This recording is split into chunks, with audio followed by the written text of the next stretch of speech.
Musibe muti abana Uganda batwa bano ku NEKOZ TV amanyanze original benja mugamba muti eyo iranga butelevo nakulwaliro nyingine nembozi yakabi empozi jenze nayo ya muyimbi wa diva bamuyita Rema na Makula of course yali nominatingidwa mu African Entertainment Awards USA. Yes, Rema yomu ku bana Uganda ba nominatingidwa iranga mu category mu ya nominatingidwa best female artist ewamu ne Shiba Karungi.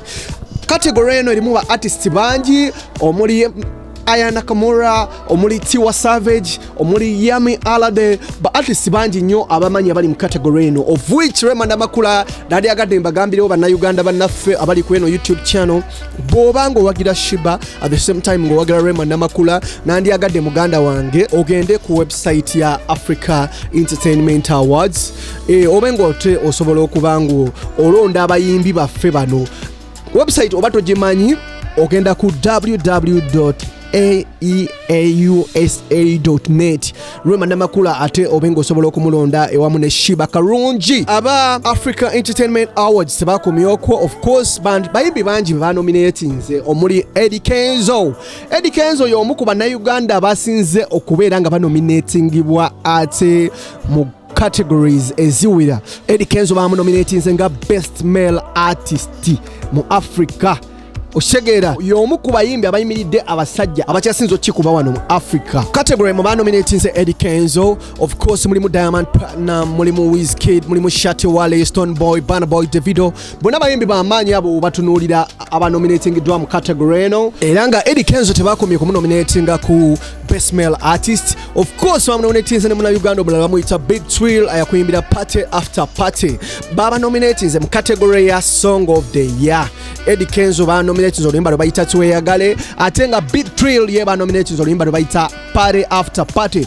Mu category yemwe ya Song of the Year era mulimu banna Uganda ba mirundi esatu, mulimu Eddy Kenzo, mulimu Big Trill, ne ba nominating omuyimbi Alan Tonix ewamu ne ba DJ omuli Silk Stewart ne Roger oluyimba lwabo lwa Sunday ba nominatinze Song of the Year mu Africa.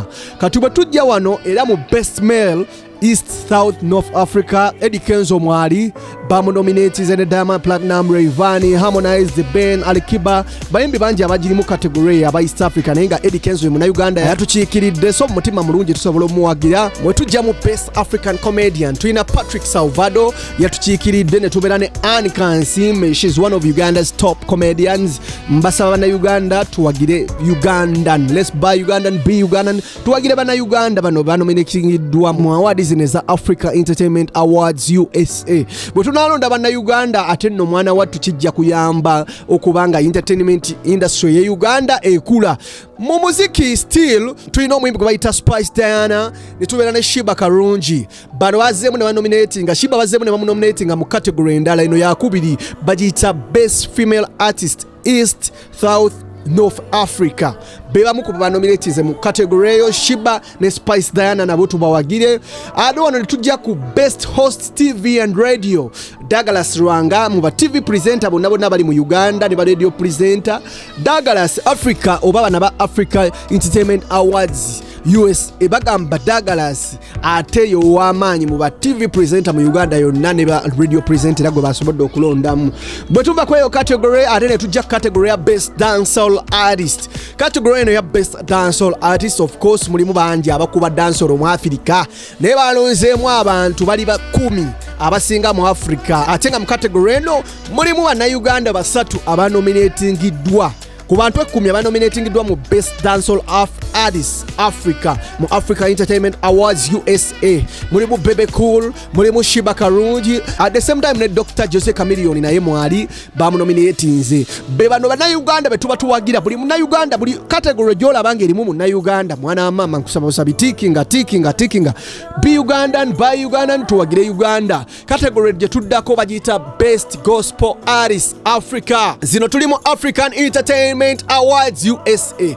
Best Gospel Artist tuina Levikson, of course mbana Uganda bonna bakuba gospel. Levikson ye ya nominatingidwa. Category nezito erimu bayimbi manje bakubye gospel abamanyi omuli abayimbi nga Sinachi, omuli abayimbi nga Israel Mbonyi, Winnie Mashaba, kwegamba Gloria Mulilo, group ya amanyi. Levikson ali kumuliro muyimbi wa amanyi naye nominatingidwa mu Best Gospel Artist Africa. Tuli mu African Entertainment Awards ngezaako kusomera ku bannayuganda ab'enjawulo ate abasoboddwa okunominatinga mu categories zino ez'enjawulo oba okunominatinga mu awards zino. Okulonda ekintu ky'okola kiri kimu, ogenda ku mukutu gwabwe ogwa www.aeausa.net ate awo ojja bba osobola okuba nga olonda buli muyimbi wo oba buli munnayuganda ali mu zino award. Ennonda ey'okubiri oyinza okukozesa hashtag ku mukutu gyonna, Facebook, Twitter, Instagram, okozesa hashtag AEAUSA 2020 ate awo votes bajja basobola okuba nga bazifuna bulungi n'okumanya omuyimbi gw'olonze. Kati mu mbeera eyo category endala ate gye tulina wano mu Africa Entertainment Awards USA, category endala gye tulina abaana bano babayita ba Triplets Ghetto Kids ne Masaka Kids Africana. Bano abaana bava Masaka, baana baffe wano Uganda, baba nominated mu category ya best dancer oba group wogituukako bambi togaana kulonda. Osobola okulonda ba Triplets Ghetto Kids oba osobola okulonda ba Masaka Kids Africana. Abo bonna ba wano Uganda tubawagire basobole okukomyawo ate award babenga bagireete Uganda nga bagikomyawo waka wano ate nga tubenga tetugifiirwa. Entertainer of the year tuyinamu Eddy Kenzo, ye munnayuganda yekka nominating mu Entertainer of the Year. Kyenyinza okugamba ku award zino, Eddy Kenzo kumpi buli mwaka wezibeerawo anominatingidwa. So bannayuganda ate this time award zino ekyenjawulo ekizibaddewo nti bannayuganda bangi be banominatinze. The other times ezize ziyita bannayuganda batono abadde banominatingibwa mu award zino. Naye Eddy Kenzo akoze kinene nnyo okubanga atumbula ate omuziki gwe Uganda nekisobozesa n'abantu okubanga banoonyereza ku Ugandan music ne ba Ugandan artists, Ugandan comedian osegera ne bajja this time around ne bajja ne babayanga banominating ate bannayuganda bangi ba comedian bangi. Ekyo kiba kirungi nti naffe tuba tuwamba industry n'omuziki tuba tuguwamba, kiba kitwala omuziki gwa Uganda ku top n'okubanga bannayuganda n'ensi yaffe beera recognize bwe kituuka mu entertainment category gye tuddako yanominatingidwa ate mu Africa Entertainment Awards USA. Tulina DJ Slick Stewart and Roger baba nominated mu category eya best music video. Kanjogere ku bannayuganda bokka. Best music video category tulina mu DJ Stewart and Roger featuring Alan Tonix oluyimba baluyita Sunday. Bannayuganda bano tubalonde basobole okuleeta ate award ewaka, award ebenga ekomawo. Category gyenyinza okwogerako endala bagiyita hottest group esinga okwokya mu Africa. Of course wano mu Uganda bannayuganda abagenze tulina ba B2C. Ba B2C balina ekiyimba kyabwe, ekiyimba kikubye all over Africa, ekiyimba bakiyita baby mundaawo, mami mundaawo gwe abana bano baba nominated of course mu best African hottest group audio.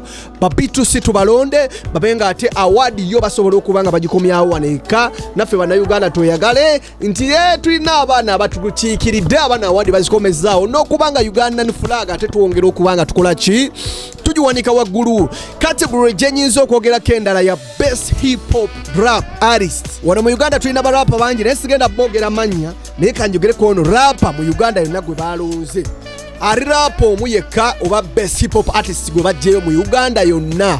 Bajjeyo artist omu ku barapa be tulina abangi bamuyita Fefe Busi.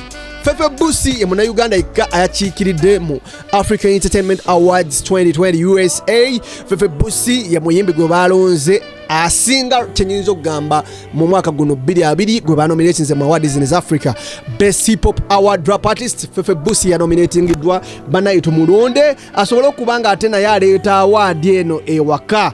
Category nyingi naye nga bannayuganda bonna banominatingidwa mbakusomedde sono lw'ensonga eyo bannayuganda bannange tulonde abantu bano ate babenga basobola okubanga bakomyawo ki award ya Uganda. Manyanze Original Benja bw'oba tuna subscribinga ku YouTube channel yaffe please subscribing ku YouTube channel yaffe no ate amawulire gonna ne updates zonna ojja bozifuna. Nga sinnamaliriza njagala nsembyeyo kimu, buli category gy'olabamu munnayuganda bambi mu mutima mulungi ebyobufuzi tubizze ebbali, ebya kigundi yakola gundi kino tubizze ebbali tulonde bannayuganda mu buli category. Okulonda ogenda ku mukutu guno ogwa Africa Entertainment Awards USA. Bw'oba tomanyi ngeri gye bagendayo ku mukutu ogwo oteekamu www.aeausa.net ojjabba otuuse ku mukutu categories ojjabba oziraba.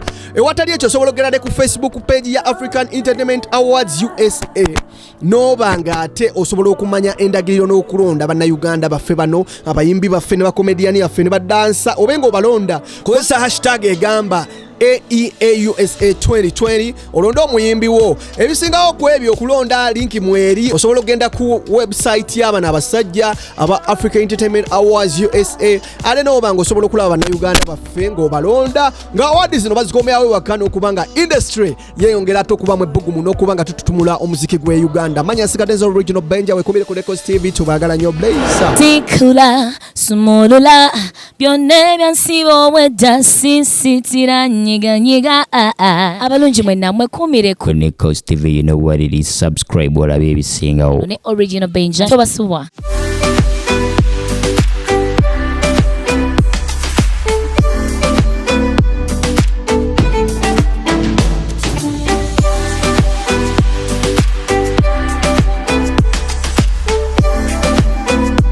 Yo, my people, what's up? It's your boy Eddy Kenzo with my boy Original Benja. Subscribe on NEKOZ TV.